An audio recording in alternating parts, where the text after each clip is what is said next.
वाह सुभान अल्लाह सुभान अल्लाह। हमारा हरीफ क्या कहता है कि हम वसीला ही बनाएंगे तो नमाज को क्यों नहीं, रोजा को क्यों नहीं, हज और ज़कात को क्यों नहीं। तो इबादत के ताल्लुक से हमारा अकीदा ये है कि हमारी इबादतें कबूल हैं या नहीं हम नहीं जानते, ये अल्लाह की मर्जी है। अल्लाह जिसकी इबादत चाहे कबूल करेगा।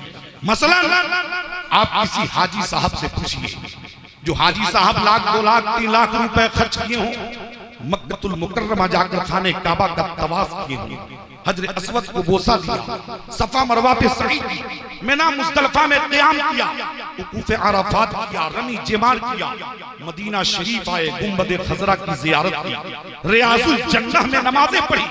पूछिए उस हाजी से, हाजी साहब आप तो हाजी के लक़ब से मुलक़्क़ब हो गए, हज की सआदत से सरफराज हो गए, दुनिया तो आपको हाजी कहती है, लेकिन क्या आप पूरी गारंटी के साथ ये कह सकते हैं कि आपका हज अल्लाह की बारगाह में मकबूल हो गया? तो अगर उस हाजी का ज़मीर जिंदा होगा, मुर्दा नहीं होगा, आंखों से आंसू छलक पड़ेगा और जवाब ये होगा, मौलाना सुनो, हज करना तो मेरा काम है, कबूल करना खुदा का काम है। इसी तरह आप किसी ऐसे नमाजी से पूछिए जो सिर्फ 5 वक्त की नहीं, रात के 2 बजे उठता है, चुपचाप वुज़ू करता है, जमीन पर कदम रखता है, इतना आहिस्ता कि कोई जान न सके, वो बंदा अपने को छुप छुपा के मस्जिद में पहुंचता है, 2 रकात नमाज अदा करता है। ये ऐसी इबादत है, ये ऐसी नमाज है जिसमें तसन्नु और बनावट नहीं, दिखावा और रिया नहीं, अय्यारी और मक्कारी नहीं। वो बंदा जानता है, बंदे का रब जानता है। पूछिए उस नमाजी से, ए नमाजी, रात के 2 बजे जो तूने 2 रकात नमाज अदा की है, क्या तू उस नमाज के बारे में ये कह सकता है कि वो नमाज रब की बारगाह में मकबूल हो गई? तो अगर उस नमाजी का ज़मीर जिंदा होगा, आंखों से आंसू बरस पड़ेगा, कहेगा मौलाना नमाज पढ़ना मेरा काम है, मगर कबूल करना खुदा का काम है। मालूम क्या हुआ? नमाजी नमाज पढ़े, रिजल्ट मालूम नहीं, हाजी हज करे, रिजल्ट मालूम नहीं। लेकिन मेरे रसूल इतने मकबूल के नाम ही रखा गया रसूल मकबूल, और इतने मकबूल के जिसकी निस्बत हो जाए वो भी मकबूल हो जाए। तो मैं अर्ज ये कर रहा था, सैयदना अमीर मुआविया रज़ियल्लाहु ताला अन्हु की दौरे हुकूमत में नहर खोदी जा रही थी। नहर खोदने वाले, फावड़ा चलाने वाले उस मुकद्दस मकाम पे पहुंचे जहां 45 साल पहले जिहाद हो चुका था। 45 साल पहले जिहाद हो चुका था। लोगों ने क्या देखा? सीने पर तीर पे वस्ते, और वही जानलेवा साबित हुआ है। तो शहीद का दोनों हाथ जख्म पर रखकर, सीना पर रखकर सुला दिया गया था। लाश 45 सालों से जमीन के अंदर दफन है और दोनों हाथ सीने पर 45 सालों से रखे हुए हैं। लेकिन जब नहर खोदने वाले, फावड़ा चलाने वाले उस मुकद्दस मकाम पे पहुंचे और इनसे हल्की सी हरकत हुई, हल्की सी जुम्बिश हुई, कि दोनों हाथ सीने से नीचे आ गए। साहब लाश 45 साल की, दोनों हाथ सीने पर 45 सालों से, लेकिन 45 सालों के बाद हल्की सी हरकत पे, हल्की सी जुम्बिश पे हाथ सीने से नीचे आ गए। मैं इस जुमले पे जोर क्यों दे रहा हूं कि हाथ सीने से नीचे आ गए? इसलिए मैं जोर दे रहा हूं कि आपने देखा होगा कि जब किसी गांव, किसी बस्ती में, किसी मोहल्ले में किसी पर निज़ा की कैफियत तारी होती है, तो गांव के बड़े बूढ़े उसे तन्हा नहीं छोड़ते, दाएं बाएं आगे पीछे खड़े रहते हैं। जैसे जिस्म से रूह निकलती है, रूह निकलने के बाद अगर आंख खुली है तो फौरन बंद की जाती है, हाथ टेढ़ा है सीधा किया जाता है, पांव टेढ़ा है सीधा किया जाता है, इसलिए कि जब तक जिस्म में रूह की हरारत बाकी रहेगी तो खुली आंख बंद हो सकती है, टेढ़ा हाथ सीधा हो सकता है, टेढ़ा पांव सीधा हो सकता है, लेकिन रूह की हरारत खत्म होने के बाद अगर आंख खुली है तो खुली रह जाएगी, हाथ टेढ़ा है तो टेढ़ा रह जाएगा, पांव टेढ़ा है तो टेढ़ा रह जाएगा। मालूम क्या हुआ कि अगर आंख खुली हो और रूह की हरारत खत्म हो जाए तो आंख खुली रह जाए, लेकिन साहब ये वो लाश है जो 1 साल से नहीं, 2 सालों से नहीं, 45 सालों से जमीन के अंदर दफन है, और 45 सालों से दोनों हाथ सीने पे जख्म पे रखे हुए हैं, लेकिन 45 45 सालों के बाद हल्की सी हरकत पे, हल्की सी जुम्बिश पे हाथ सीने से नीचे लटक गए। 45 सालों के बाद हाथों का नीचे आ जाना, हाथों का सीने से गिर जाना इस बात की दलील है कि 45 सालों से सोने वाला कोई मुर्दा नहीं सोया है, नबी का गुलाम जिंदा सोया। सुभान अल्लाह। नारे तकबीर, नारे रिसालत, उलमाए अहले सुन्नत, मसलके आला हजरत, हुसामुल हरमैन कॉन्फ्रेंस। सुभान अल्लाह। और ऐसा जिंदा जिसकी जिंदगी के बारे में नस्से कुरानी शाहिद अदल है। कुरान करीम की आयत करीमा है, वला तकुलू लिमन युक्तलू फी सबीलिल्लाहि अमवात बल अहयाउ वलाकिन ला तशकुरून। जो अल्लाह के राह में शहीद किए जाएं, जो फी सबीलिल्लाह मारे जाएं, तुम उन्हें मुर्दा मत कहो, बल्कि वो जिंदा है, वो जिंदा है, लेकिन तुम्हें उनकी जिंदगी का शऊर नहीं। मालूम क्या हुआ? शहीद को हम मुर्दा नहीं कह सकते, मुर्दा गुमान भी नहीं कर सकते, इसलिए कि वो जिंदा है। अब मैं पूछना चाहता हूं साहब, शहीद कहते किसे हैं? शहीद होता कौन है? तो शहीद वो है जो नामूसे रिसालत की हिफाजत के लिए अपनी जान को कुर्बान कर देता है। शहीद वो है जो अजमत रिसालत की हिफाजत के लिए अपनी जान को कुर्बान कर देता है। तो जब जान देने वाला जिंदा है, तो फिर जिसके लिए जान दी गई वो क्यों नहीं जिंदा? जब शहीद जिंदा है तो नबी क्यों नहीं जिंदा? तभी तो आला हजरत फरमाते हैं, तू जिंदा है वल्लाह, तू जिंदा है वल्लाह, मेरे चश्मे आलम से छुप जाने वाले। सुभान अल्लाह। साहब मैं बताना चाहता हूँ, सुभान अल्लाह, मैं बताना चाहता हूँ, जो नबी पे मर मिट जाए वो भी जिंदा है, वाह, जो नबी पे कुर्बान हो जाए वो भी जिंदा है। और यहीं तक नहीं साहब, लोगों ने क्या देखा? लोगों ने देखा कि कपड़ा की कमी की सबब थोड़ा सा कपड़ा सर पे डाल दिया गया था और बाकी बदन पर घास काट के रख दी गई थी, जिस घास का नाम इज़्किर है, जिस घास का नाम इज़्किर है।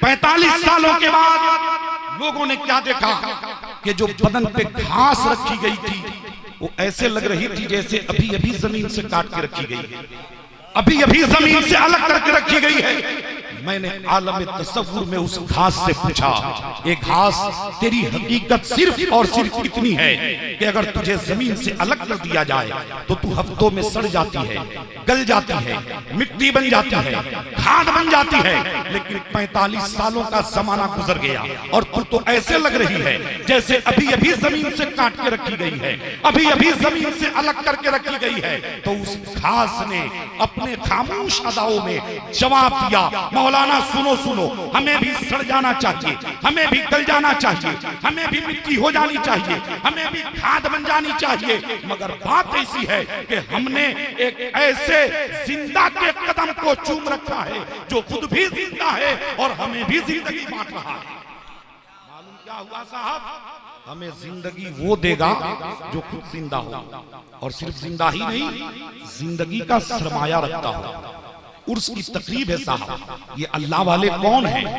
मैंने आज जो अपनी तकरीर का उन्वान मुंतखब किया है वो है रूह और रूहानियत, यानी रूह और है, रूहानियत और है। जैसे इंसान और है, इंसानियत और है। यहाँ जितने इंसान बैठे हैं इसमें तो साहब कोई इनकार नहीं कर सकता, सब के सब इंसान हैं, लेकिन ये कोई जरूरी नहीं कि जितने इंसान हैं सब में इंसानियत भी पाई जाए। इंसान तो सब हैं मगर इंसानियत कहीं कहीं होती है। इसी तरह इस दुनिया में रूह वाले तो सब होते हैं मगर रूहानियत कहीं कहीं होती है। आप कहेंगे साहब इंसान और इंसानियत में क्या फर्क है? मैं कहता हूं इंसान वो है कि दरवाजे पे साहिल आए, जी में आए तो दे, जी में आए तो भगा दे। लेकिन अगर आप इंसानियत की झलक देखना चाहते हैं तो एक बंदे खुदा फजर की नमाज अदा करता है, रिज़्क़े हलाल के लिए घर से निकलता है, सुबह से लेके दोपहर तक मजदूरी करता है, पसीने बहाता है, धूप की शिद्दत जब तड़पाती है उसे प्यास का गलबा होता है, भूख तड़पाती है तो काम काज से अलग होकर घर पहुंचता है, हाथ मुंह धोकर दस्तरखान पर बैठता है, उसके सामने दस्तरखान बिछा दिए जाते हैं, तरह तरह के खाने रख दिए जाते हैं। अब वो भूखा प्यासा इंसान जिसने सुबह से दोपहर तक मजदूरी किया है, मेहनत करी है, पसीने बहाया है, अब वो भूखा प्यासा इंसान दस्तरखान पर बैठकर जल्दी जल्दी चंद दानों को एक जगह जमा करता है, लुकमा बनाता है, और जैसे ही वो निवाला मुंह में डालना चाहता है कि किसी साइल ने दरवाजे से आवाज लगाई, मैं भूखा हूँ, मुझे अल्लाह के नाम पर खाना दे दो, मैं भूखा हूँ, मुझे अल्लाह के नाम पर खाना दे दो। अब वो उठा हुआ लुकमा लेके सोचने लगता है क्या करूं, खा जाऊं या साइल के हवाले कर दूं। अब वो सोचने लगता है मैं भी तो भूखा हूं, सुबह से कुछ खाया पिया नहीं हूं, और इस खाने के अलावा घर में कोई दूसरा खाना नहीं, अगर साइल को दे देता हूं तो मुझे भूखा रहना पड़ता है। लेकिन सोचते सोचते उस पर इंसानियत गालिब आती है। अगरचे वो लुकमा उठा चुका था, मगर उठाए हुए लुकमा को प्लेट में वापस रख देता है, प्लेट उठाता है, साइल के हवाले कर देता है। मुझे कहने दीजिए साहब, यहाँ पे इंसान नहीं गिला रहा है, बल्कि उसकी इंसानियत गिला रही है। यह है इंसान और इंसानियत में फर्क। इसी तरह रूह और है, रूहानियत और है। आप देखते हैं कि जब रजब का महीना आता है तो साहब मुल्क के गोशे गोशे से गरीब नवाज के चाहने वाले, गरीब नवाज के मानने वाले अजमेर मुअल्ला की तरफ रवा दवा हो जाते हैं। मैं पूछना चाहता हूं साहब, ये कौन है जो अजमेर मुअल्ला की तरफ चले जा रहे हैं? तो इसकी मंजरकशी आरिफे बिल्ला सरकारे आसी गाजी पूरी करते हैं कि उसका पता न पूछो, बस आगे बढ़े चलो। उसका पता न पूछो, बस आगे बढ़े चलो। अरे होगा किसी गली में तो मेला लगा हुआ, होगा किसी गली में तो मेला लगा हुआ। ये जाने वाले कौन है साहब?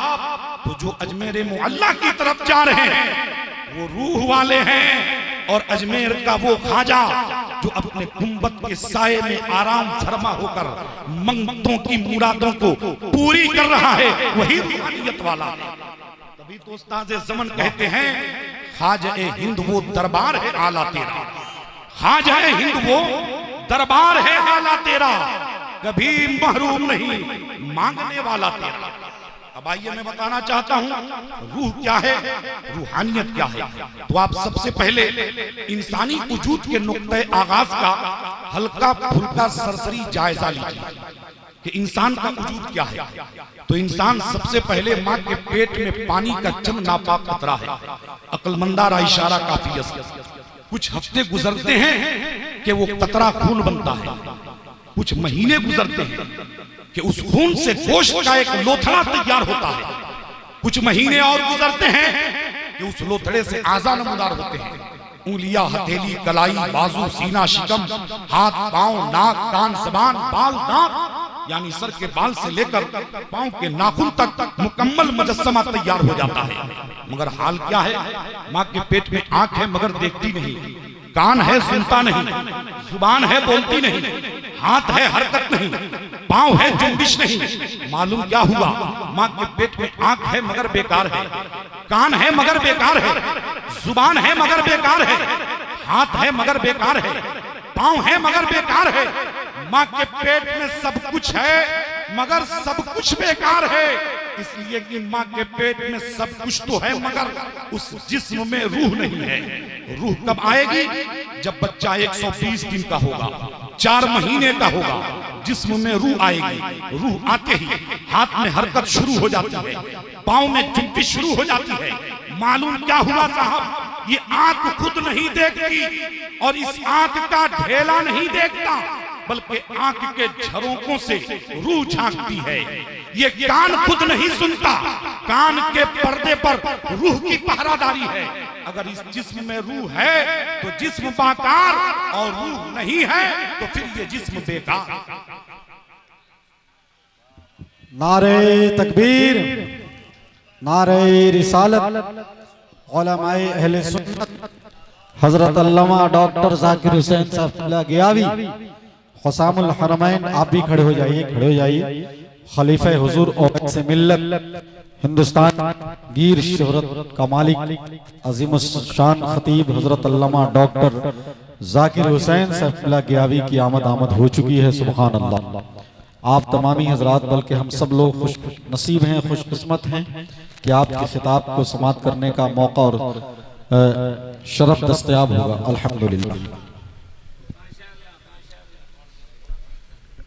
आप हजरात तशरीफ रखें। मेरे बाद खतीबुल हिंद मुफक्किर इस्लाम हजरत अल्लामा व मौलाना डॉक्टर जाकिर हुसैन साहब क़िबला गयावी से आप मुदल्लल मुफस्सल और मुकम्मल बयान समात करेंगे। बस चंद जुमले और मैं आपकी खूबसूरत समातों की दहलीज पर रखने की जसारत कर रहा हूँ, आप समात कर लें। तो मैं अर्ज ये कर रहा था साहब कि माँ के पेट में सब कुछ है, रूह नहीं है तो जिस्म बेकार है। और फिर वही बच्चा 9 महीने के बाद इस दुनिया में आया। अब जब तक इस जिस्म में रूह बाकी है तो बदन में इतनी नाजुकी कि अगर सुरमा लगाते वक्त हाथ की सलाई बहक जाए तो दिन भर गरम गरम आंसू बहे, आंसू से रुमाल तरबतर हो जाए, आंख सुर्ख हो जाए, चैन सुकून खत्म हो जाए। मालूम क्या हुआ? जब तक इस जिस्म में रूह बाकी है तो ये आंख सुरमे की सलाई को बर्दाश्त न कर सके। लेकिन साहब यही रूह इस जिस्म का साथ छोड़ दे तो फिर आंख का ढेला निकाल कर जमीन पर रख दीजिए, बदन को बूटी करके कीमा बना दीजिए, हड्डियों को चूर चूर कर दीजिए, कोई आह नहीं, कोई उफ नहीं, कोई चीखो पुकार नहीं। मालूम क्या हुआ? हमारा चलना फिरना, उठना बैठना, सोना जागना, खाना पीना, आना जाना, दौड़ना भागना, इन सारी चीजों पर अगर हुकूमत है तो रूह की। रूह है तो सब जिंदा, रूह नहीं तो सब मुर्दा। लेकिन साहब ये सिर्फ रूह का जलवा है, सिर्फ रूह का जलवा।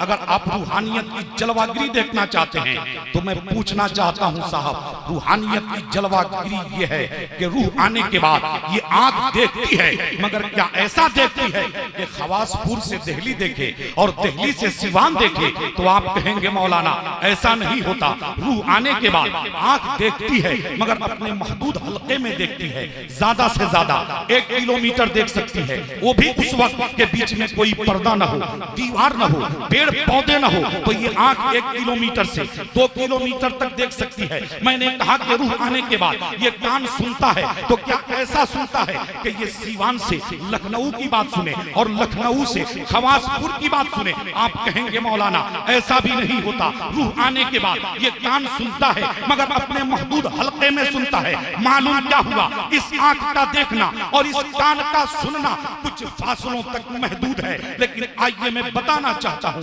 खलीफा सानी हजरत सैयदना उमर फारूक रज़ियल्लाहु ताला अन्हु मदीना शरीफ की मस्जिद नबवी में जुमा का खुतबा दे रहे हैं और वहां से 300 मील की दूरी पर मकाम निहामिंद में एक जंग लड़ी जा रही है जिसके अमीर कारवा हजरत सारिया है। हजरत सारिया से हक को बातिल की मार का आराई में मामूली सी गफलत हुई कि अमीरुल मोमिनीन हजरत उमर ने मस्जिद नबवी से देखा, खदशा महसूस किया और खुतबा देते हुए आवाज लगाई, या सारियतुल जबल, या सारियतुल जबल, या सारियतुल जबल। हजरत सारिया 300 मील की दूरी पर है मगर हजरत उमर की आवाज सुन लिए, आवाज को पहचान गए। जब पीछे देखे तो क्या नजर आया कि पीछे से दुश्मन हमला करने वाला है। मैं पूछता हूं साहब, वो कौन सी आंख है जो 300 मील की दूरी को देख रही है और वो कौन सा कान है जो 300 मील की दूरी से सुन रहा है? तो मुझे कहने दीजिए कि वो आंख रूह वाली नहीं बल्कि रूहानियत वाली है और वो कान रूह वाला नहीं बल्कि रूहानियत। नारे तकबीर, नारे रिसालत, हुसामुल हरमैन कॉन्फ्रेंस। और इत्तेफाक कहिए कि वो जंग 300 मील की दूरी पर हो रही थी। अगर 3000 मील की दूरी पर होती तो निगाहे फारूक वहां देखती, सारिया का कान वहां से सुनता। और हजरत फारूक आजम हो या हजरत सारिया हो, ये नबी के गुलाम है साहब, गुलाम। तो जब गुलाम की नजर का ये आलम है तो मदीने वाले सरकार की नजर का आलम क्या है? नजर की बात आ गई तो आखिरी बात मैं अर्ज करके रुखसत होना चाहता हूं क्योंकि खतीबुल हिंद की तशरीफ आवरी हो चुकी है। आइए मैं बताना चाहता हूं साहब, उत्तर प्रदेश में एक तारीखी शहर है जिसका नाम है बहराइच शरीफ और वहां अल्लाह के एक वली है जिनकी शहादत जमहूरी है, इसमें किसी का इख्तलाफ नहीं है। बल्कि वो अपने हो या बेगाने हो, बल्कि वहां तो बेगाने वहां की चादर, वहां के चढ़ावे और वहां के मालिदा से ज्यादा फायदा हासिल करते हैं। और जो लोग ज्यादा शिर्क व बिदअत का फतवा दें, आप उन्हें पकड़ के बहराइच शरीफ ले जाइए। वहां जाते ही उनके सारे फतावे नजरे आतिश हो जाएंगे और शिर्क व बिदअत की तलई खुलती नजर आएगी। इसलिए कि बहराइच शरीफ में सैयद सालार मसूद गाजी अलैहि रहमा का आस्ताना मरजे खलाइक है। ये वो आस्ताना है, इस आस्ताने के बारे में तारिक सल्तनत सैयद मखदूम अशरफ जहांगीर सिमनानी फरमाते हैं कि जब भी कोई गाजी सरकार के आस्ताना पर हाजिरी दे तो कम अज कम वहां 30 मिनट जरूर हाजिर रहे, इसलिए कि हर 30 मिनट पर हजरत खिज्र की हाजिरी होती है। अगर तुम उन्हें पहचानोगे नहीं तो कम से कम चेहरे पे नजर तो पड़ जाएगी, अगर उन्हें पहचानोगे नहीं तो कम अज कम उनके दामन की हवा तो लग जाएगी। साहब मैं अर्ज ये कर रहा था कि आस्ताना जात के सरहाने एक दीवार है और दीवार के बाद एक हौज बना हुआ है। जब मजार का गस्ल होता है तो गस्ले मजार का पानी एक नाले के जरिए जाकर हौज में गिरता है।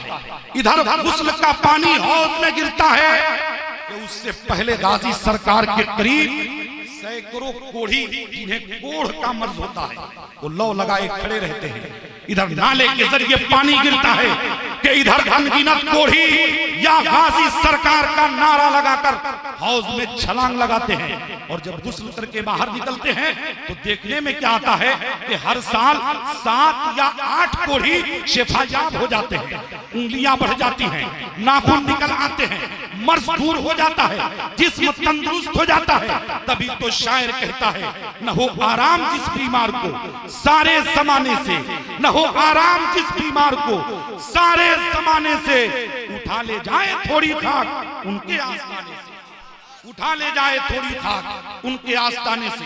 तो मैं अर्ज ये कर रहा था कि गाजी सरकार का आस्ताना बहराइच शरीफ में मरजे अकीदत है। चुनांचे खिलजी बादशाहों में से किसी बादशाह ने गाजी सरकार के आस्ताना पर हाजिरी दी। तो चूंकि उस वक्त एक बुजुर्ग तशरीफ फरमा थे तो वो बादशाह उस बुजुर्ग के पास गया और कहा कि सरकार, मैं गाजी सरकार के आस्ताना पर हाजिरी देना चाहता हूँ। तो क्या ही अच्छा होता कि ये हाजिरी आपके साथ हो जाती। अल्लाह वाले ने कहा कि मैं तो हाजिरी देता ही रहता हूँ, मगर तू चाहता है तो चलो मैं फिर चला चलता हूँ। अब फकीर अपनी जगह से उठे, बादशाह के साथ चलने लगे। बादशाह भी चल रहा था, फकीर भी चल रहे थे, मगर चलने का तरीका अलग अलग था, चलने का अंदाज अलग अलग था। इसलिए कि बादशाह तो सीधा सीधा जा रहा था, मगर फकीर टेढ़ा मेढ़ा चल रहे थे, कभी दाएं कभी बाएं, कभी आगे कभी पीछे, इधर कूदते तो उधर, उधर उछलते, उधर उछलते तो इधर कूदते।